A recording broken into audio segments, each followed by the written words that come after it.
नमस्कार दोस्तों, weekly analysis के वीडियो में आपका स्वागत है। ये वीकेंड में जैसे कि कल फ्राइडे एक अच्छा हैवी वेट का रिजल्ट था रिलायंस का, अच्छा है। Even though there is one time other income है ह्यूज, करीबन 9000 करोड़ के ऊपर जो उन्होंने एशियन पेंट का जो स्टेक है वो सेल किया हुआ है। अभी एचडीएफसी बैंक और आईसीआई बैंक के रिजल्ट आएंगे ये वीकेंड में, तो हमारे लिए यहाँ पे जो काफ़ी सारे हैवी वेट है 3 स्टॉक, उसके ऊपर ज़्यादा डिपेंड रहेगा कि आने वाले वीक में हम मंडे कहाँ पे ओपन होते हैं, किस हिसाब से रिजल्ट होता है और हम कैसे ट्रेड कर सकते हैं। लास्ट टाइम जो मैंने वीडियो बनाया था जहाँ पे मैंने आपको एक्सप्लेन भी किया था कि जो ये फ्लैग पैटर्न बन रहा है, अगर यहाँ पे हमें कंफर्मेशन मिलता है प्राइस एक्शन के हिसाब से, वापस हम ये ट्रेंड लाइन के ऊपर नहीं जाते, हायर चांस है कि हम लोअर एंड जा सकते हैं।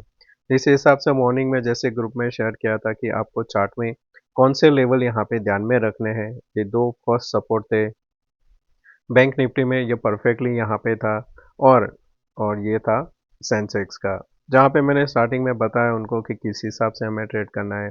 कि अगर यहाँ पे बैंक निफ्टी 56,660 को होल्ड नहीं करता है तो 340 एंड 278 जा सकता है। तो बैंक निफ्टी में देखेंगे तो यहाँ पे ये जो लो लगा है वो करीबन 260 के आसपास लगा है। जब यहाँ पे ये जोन था तब बताया ग्रुप में कि अब ये सपोर्ट के पास है, और तब यहाँ पे न्यूज़ चैनल वाले अब भी यहाँ से और गिरेगा उस हिसाब से ये यहाँ पे पुट भी शेयर कर रहे थे बाय करने का। जैसे कि आप देख रहे हो, इन्हें इसने इस लेवल पे दिया था जब मैंने बताया कि नियर सपोर्ट ये लोग बाय करने का बोल रहे हैं।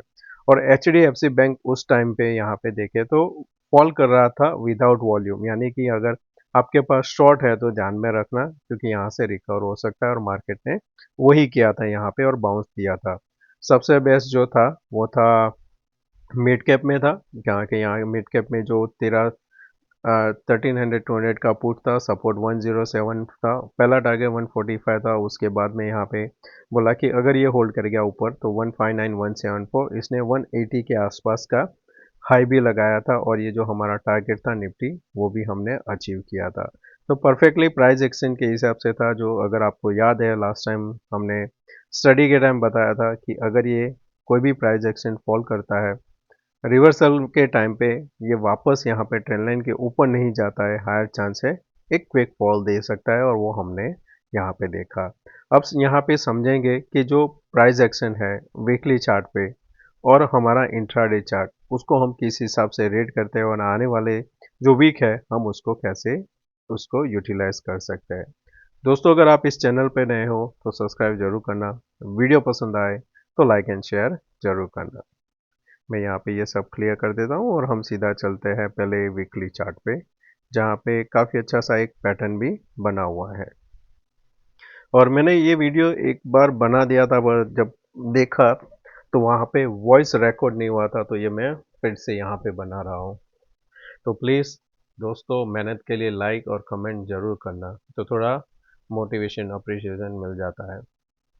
यहाँ पे देखें तो अगर 3 कैंडल है, जो प्रीवियसली कैंडल बना था उसी के अंदर है। तो आपने सुना होगा कई बार NR3 NR7 वो वैसा पैटर्न बनता है। तो हमारे लिए इम्पोर्टेंट क्या रहेगा, ये ग्रीन कैंडल का लो 24,824, अगर हम यहाँ पे ये लेवल होल्ड कर जाते हैं और आपका क्लोजिंग वापस आज का जो फ्राइडे का क्लोजिंग है उसके ऊपर मिल जाता है, तो हमें यहाँ पे आने वाले वीक में एक ग्रीन कैंडल का एक्सपेक्टेशन कर सकते हैं।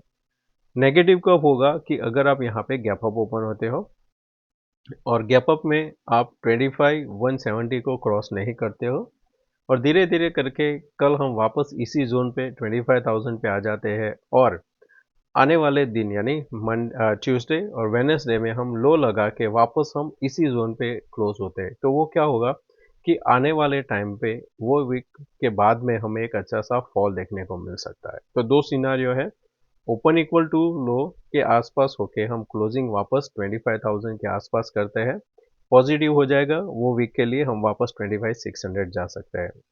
नेगेटिव, वापस अगर गैप अप ओपन होके हम सस्टेन नहीं करते हैं तो आने वाले टाइम के लिए ये नेगेटिव हो जाएगा। बैंक निफ्टी में यहाँ पे अगर आप देखो तो आपके लिए अभी ऐसा कुछ नेगेटिव है नहीं, पर यहाँ पे अभी भी इसको वापस ये जोन के नीचे आ सकता है। ये आपका एक सपोर्ट था, ये अगर वापस 200 ब्रेक करता है तो धीरे धीरे करके ये वापस 56,000 एंड 55,900 तक का एक सपोर्ट लेने जा सकता है। फिर हम यहाँ पे फिर से स्टडिंग करेंगे कि क्या ये कंटिन्यूशन होता है या बाउंस होता है। अभी के हिसाब से न्यूट्रल है बैंक निफ्टी में। सेंसेक्स सिमिलर है निफ्टी है। इसमें हमने ये लेवल होल्ड कर गए हैं, यानी 81,400 का लेवल जो अभी ट्रेंड लाइन भी है हम, और क्लोजिंग होना चाहिए हमारा 82,000 के ऊपर। तो ये धीरे धीरे करके वापस ये 84,000 की ओर जा सकता है। ये था हमारा वीकली कैंडल एनालिसिस। पर यहाँ पे आप देखो तो जो ये डेली टाइम फ्रेम पे है, जो हमने यहाँ पे स्टडी किया था लास्ट टाइम कि अगर इसके नीचे फॉल आता है तो यहाँ तक हम जा सकते हैं। अभी हमारे लिए ट्रेंड लाइन का सपोर्ट यहाँ पे बना हुआ है। तो मानो कि हम यहाँ पे फ्लैट ओपन होते हैं और लो के नीचे निकलते हैं, हायर चांस है कि हम कंटिन्यूशन करके 81,300 तक की यहाँ पे हम जर्नी देख सकते हैं। अगर बड़ा गैप डाउन ओपन होता है तो 81,000 तक के लिए रास्ता ओपन होगा। आने वाले दिन में यहाँ पे फॉल के लिए ये एक ज़रूरी है कि हम इसी जोन के आसपास सपोर्ट लेके एक बाउंस करें, और फिर ये जो जोन है यहाँ से हमको फिर से एक रिजेक्शन मिलता है। तो पहला टारगेट आपका बनता है 80,300, and on the worst condition 79,000। ये हमारा नेक्स्ट टारगेट हो सकता है। बैंक निफ्टी में डेली टाइम फ्रेम पे ये हमारा सपोर्ट था। यहाँ पे ट्रेंड लाइन आप बनाते हो इस जोन पे, जैसे हमने लास्ट टाइम डिस्कस किया था। ये क्यों हमने यहाँ से ड्रॉ किया। अब यहाँ पे आप देखो तो दो बार हमने सपोर्ट ले लिया है। अब वापस अगर इसको ब्रेक डाउन करना है तो हमें यहाँ पे बड़ा गैप डाउन नहीं चाहिए। छोटा गैप डाउन आएगा तो एक अच्छा सा रेड कैंडल बनेगा जो आपको लेके जा सकता है वापस 55,800। अगर ओपन ही उस लेवल पे होते हैं तो फिर थोड़ा वेट करना। एक बाउंस रिजेक्शन मिलता है, वो हम आने वाले टाइम पे 54,500 से लेके 55,000 की रेंज में एक बार जा सकते हैं। कब? जब हमें एक रिजेक्शन कंफर्मेशन मिलता है। शॉर्ट कवरिंग के लिए इसको 56,800 के ऊपर सस्टेन करना पड़ेगा, जो अभी यहाँ से थोड़ा दूर है। हमने ये ओके। निफ्टी निफ्टी के लिए हमारे पास इम्पोर्टेंट जो है वो है 24,800 का लेवल। अगर हम वो लेवल होल्ड कर जाते हैं तो आने वाले दिन में हमें एक अच्छा सा बाउंस भी देखने को मिल सकता है। अभी हमने यहाँ पे ये ब्रेक डाउन दिया है। ये लेवल जो ऊपर की साइड है 25,020 पहला रहेगा आपका रेजिस्टेंस। गैप अप में अगर हमने तो समझो कि हम ओपन होता है 25,080 के आसपास, पहले ही 15-20 मिनट में वापस अगर आप 25,020 के नीचे सस्टेन करते हो, धीरे धीरे करके ये वापस 25,800 का सपोर्ट लेने जा सकता है। शॉर्ट कवरिंग के लिए हमें 25,100 के ऊपर सस्टेन करना जरूरी है।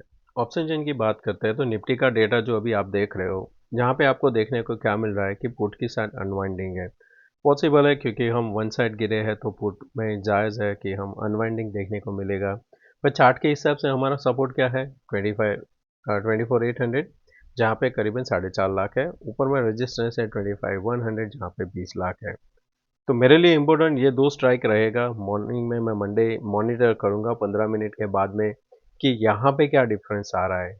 क्या कंटिन्यू यहाँ पे डिक्रीज होता है या फिर यहाँ पे कंटिन्यू इंक्रीज होता है। अगर ये 20 लाख वाला 22, 25 या 30 हो जाता है, I will trade on the long side only. पर अगर ये समझो कि हमने गैप डाउन दिया और सडन स्पाइक्स आता है आपको 24,800 कॉल की साइड, यानी समझना है कि मार्केट में कॉल शॉर्ट हो रहा है और हम एक डिप देख सकते हैं नीचे की साइड, जहाँ पे हमारा सपोर्ट है 24,810 से लेकर 24,825 तक। ये 15 पॉइंट के बीच में हमें वापस एक बार जा सकते हैं। पैनिक कब आएगा यहाँ पे स्टॉक्स में? जब हम फ्लैट ओपन होते हैं, गैप अप ओपन होते हैं, वापस जब 24,940 के नीचे सस्टेन करेंगे, एक क्विक फॉल देखने को मिल सकता है। तो उसके लिए आप तैयार रह सकते हो।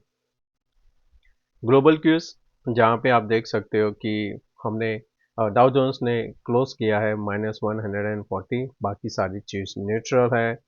क्रूड में थोड़ा प्रॉफिट बुकिंग आया है, यूएसडी आईएनआर में थोड़ा इंक्रीज हुआ है प्राइस। विक्स है फ्लैट के हिसाब से कह सकते हो, बहुत कुछ चेंजेस नहीं है। पर आईवी में आपको एक स्पाइक देखने को मिला था लास्ट फ्राइडे को।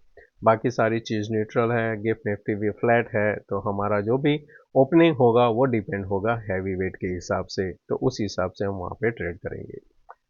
हम बात कर रहे हैं अब कि इंट्राडे में किस हिसाब से ट्रेड कर सकते हो। जैसे कि इंट्राडे में हमें यहाँ पे क्या मॉनिटर करना है कि पहले हमने ये फ्लैग बनाया और जिसका ब्रेकडाउन दिया, हम वापस फ्लैग बना रहे हैं यहाँ पे। तो ये आपका फिर से फ्लैग यहाँ पे बन रहा है। तो अगर आपको यहाँ पे ट्रेड करना है तो आपके लिए इम्पोर्टेंट जो जोन रहेगा वो रहेगा यहाँ पर। ये जो 840 में बात कर रहा था, ये वाला जोन। इसके नीचे निकला तो आपके लिए नीचे में लेवल जो ओपन हो जाता है वो यहाँ पे होगा 824 के आसपास। तो ये आपके लिए परफेक्टली एक शॉर्ट साइड ट्रेड रहेगा। जब आप यहाँ पे एंटर करते हो तो आपका जो स्विंग हाई होगा उसका पहले का एक कैंडल आपका एसएल रहेगा। आइडियल रहेगा ये वाला कैंडल जहां से हमने एक अच्छा सा सेलिंग देखने को मिला था। इसके ऊपर जाता है तो फिर हम एसएल ले लेंगे, नहीं तो हम यानी कि आपका 80 पॉइंट्स का एसएल बनता है और नीचे में जो टारगेट आएगा 120 पॉइंट का बनता है। और तो 1:1.5 के हिसाब से आपको ये ट्रेड यहाँ पे मिलेगा। शॉर्ट कवरिंग के लिए 25-20 के ऊपर सस्टेन करता है तो यहाँ से 80 पॉइंट आप ऊपर जाता हुआ देख सकते हो। बैंक निफ्टी यहाँ पे जो जिस हिसाब से अभी बना हुआ है, यहाँ पे आप रेक्टेंगल बना सकते हो ये पॉइंट से हमने ये पॉइंट तक। साथ में यहाँ पे एक छोटा सा ट्रेंड लाइन भी बनेगा। तो हमने ट्रेंड लाइन तो ब्रेक डाउन दिया हुआ है, समझो कि हम यहाँ पे फ्लैट ओपन होते हैं या गैप अप वापस इस लेवल के नीचे आएंगे, हम नीचे कंटिन्यूशन कर सकते हैं और नीचे हमारा जो टारगेट बनता है 55,800 के आसपास का आपका ये टारगेट फर्स्ट हो सकता है।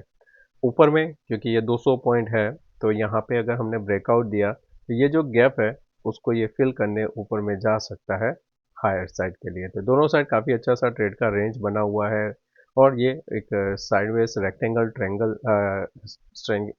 रेक्टेंगल यहाँ पे बना हुआ है जहाँ पे हमने देखा कि कंसोलिडेशन हो रहा है तो उसके ऊपर हम ट्रेड कर सकते हैं। सेंसेक्स सिमिलर जैसे निफ्टी का यहाँ पे फ्लैग बना है सिमिलर है। हाँ, यहाँ पे भी आपको जो ट्रेड लेना है ये पॉइंट के नीचे लेना है। जैसे ही 640 के नीचे सस्टेन करता है यहाँ पे आपके लिए नीचे में टारगेट आएगा 300 और 81,000। ये दो टारगेट के लिए हम ट्रेड करेंगे। ऊपर की साइड इसको सस्टेन करने के लिए हमें 81,900 के ऊपर सस्टेन करना जरूरी है। तो दोस्तों मैं आशा करता हूँ कि आज का ये वीडियो पसंद आया होगा और अच्छा लगा है तो दोस्तों प्लीज़ लाइक एंड शेयर जरूर करना। थैंक यू, मिलते हैं नए वीडियो में। Take care, bye bye.